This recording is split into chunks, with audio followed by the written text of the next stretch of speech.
I want to share a story with you. This is a story of one of the Imams of Hadith from the 2nd century. His name was Malik ibn Dinar. Malik ibn Dinar, he writes his own story. He says, I was a young man of 19 years old and I used to commit every single sin possible. I used to drink, I used to steal, I used to kill, I used to commit zina. Any sin that you can think of, I used to commit it. And one day, while I was walking on the streets, I came across a beautiful young girl, no older than 5 years old. When I saw her, something happened to my heart. Something told me that it was time to change my ways. So I went home and I prayed. I said, oh Allah, what is this feeling? What is happening to me? So I decided that at that time I would start to change my ways. I decided to get married. Lo and behold, 9 months later, Allah subhanahu wa ta'ala grants me a beautiful young girl named Fatima. Fatima became the coolness of my eyes and the warmth of my heart. I used to love her, I used to play with her, I used to take care of her. And one day, while I was sitting on the chair, I was about to take a drink of alcohol. She came and sat in my lap like she used to do, and she started to play with my beard. And as I was about to take a sip, she hit my hand and the glass went flying away. I thought to myself at that time, had it been anyone other than Fatima, I would have struck their neck. But Allah had placed so much love and mercy in my heart for her that I couldn't do anything except for embrace her and kiss her. And that was the day that I stopped drinking. Time goes on, I'm becoming a better individual, I'm changing my ways. And along this journey, Fatima is becoming more beloved and more dear to me. Fatima now turns 5 years old. She reminds me of that beautiful young girl that I saw on that street that helped me change my ways. But at that time, Allah subhanahu wa ta'ala tried me with a trial so great, it was as if no one on the planet had been tried with such a trial before. Allah subhanahu wa ta'ala took Fatima away from me. She died. I went into depression, I became sad. I didn't know what to do. So I started to drink again, in hopes that the pain would go away. I used to drink, and I used to drink, and I used to drink. In the nighttime I would drink so that I could pass out during the day, and during the day I would drink so that I could pass out during the night. And one day when I passed out during the day, Allah subhanahu wa ta'ala showed me a vision. The day of judgment had begun, and as I arose, other people arose as well. And there was chaos everywhere. People were running, yet I had no idea what they were running to or what they were running from. And as I started to run with the people, I noticed that I was the only individual that had a giant black snake right behind him. The more I ran, the quicker I ran, the quicker the snake came. So I ran and I ran and I ran until I came to the foot of a mountain. And I saw this old man with a beautiful white beard and beautiful white hair and beautiful white clothes. But he was very old. So I asked him, old man, for the sake of Allah, please help me against this snake. The old man replied, I am too weak and I am too feeble. Perhaps if you go on top of the mountain, you'll find someone to help you. So I went to the top of the mountain, I ran, and the snake is just behind me.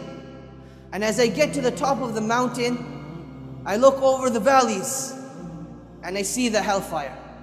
People being burned, people being punished, people being persecuted.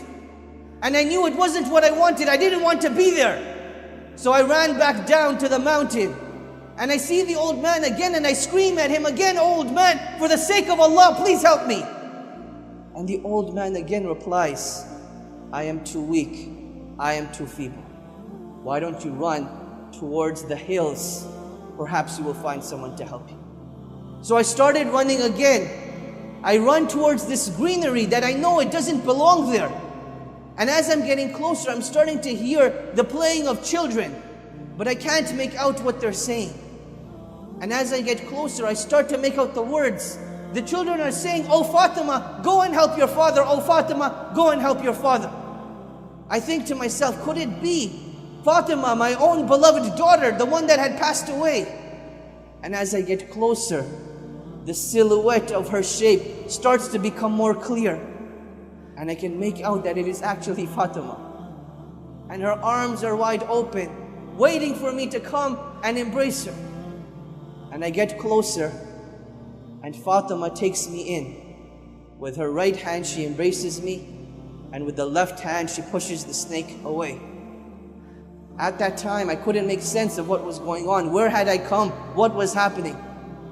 So I asked her, "Oh Fatima, what is happening? What is this place?" She said, "Oh my father, come and sit." And we sat down under a tree. And she came and sat in my lap. And she started to play with my beard, just like she used to do in the dunya. So I asked her, "Oh Fatima, please explain to me what is happening."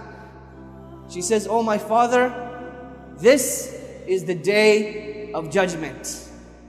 That black snake that you saw, those were your evil deeds.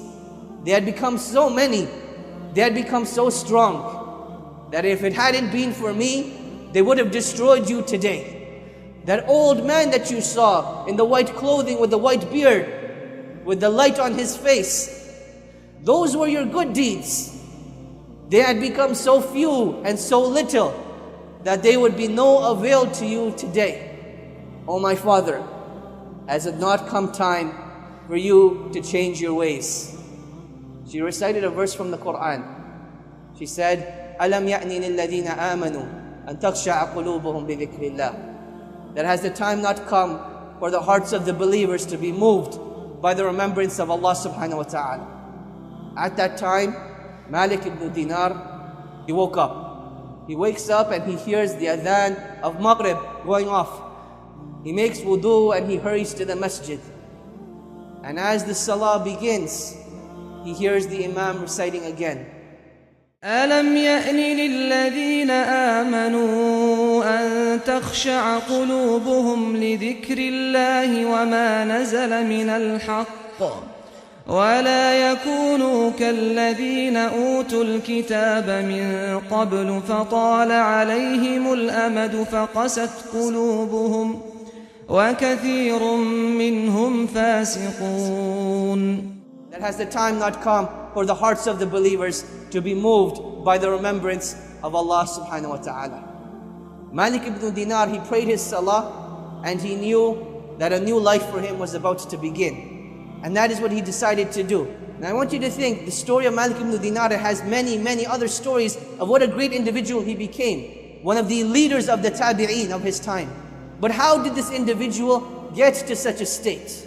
Every individual has a turning point in their lives where they can become better people or they can become worse people. A conscious decision of which way you want to go, towards Jannah or towards the Nar.